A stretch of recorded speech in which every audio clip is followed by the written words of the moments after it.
Где среди пампасов бегают бизоны, а над баобабами закаты словно кровь.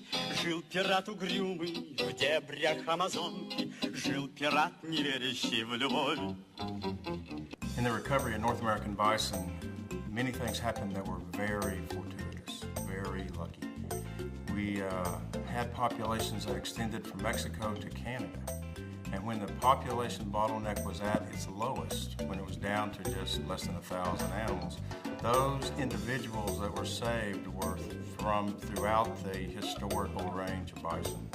And now, using genetic technologies, we can assess those bison populations, and we can understand that the preservation of genetic diversity happened really by luck to North American bison, because there were animals saved in Texas and Kansas and Canada and South Dakota that represented most of the genetic diversity in that species.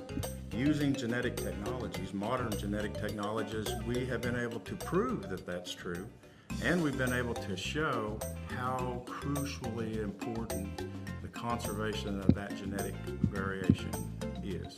And so over this last week, we've been talking to managers of European bison to help them understand what American bison went through and how we can use this genetic technology today to ensure that in 100 years from now, zebra, the European bison, have as high levels of genetic diversity as possible in their herds. This animal has a long history of bringing people together, and that's very true today. A great example of this is just last year in 2016, we designated bison as the first ever national mammal of the United States. It got bipartisan support, and it was the efforts of the Intertribal Bison Council, the National Bison Association, and Wildlife Conservation Society.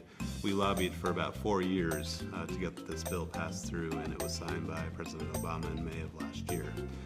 So I think that's a great example of how it brings us together, and bringing it to this trip, you know, we all have common ground of a love for the animals, our primary interest in this project.